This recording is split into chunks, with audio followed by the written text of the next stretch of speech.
Okay, again. So, ayun na nga.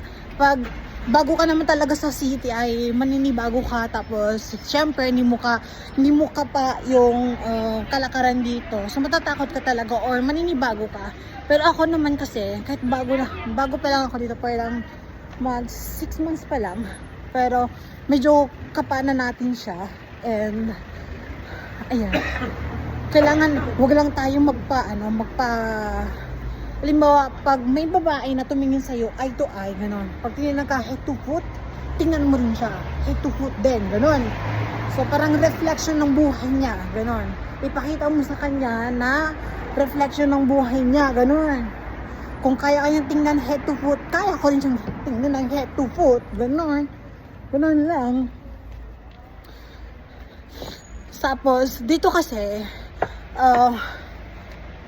hindi ka nila itatouch pag hindi mo sila tinouch. Gano'n. So, touch move, parang sa chest lang, touch move. Pag hinawakan ka nila, pwede ka na tumawag ng pulis. Gano'n.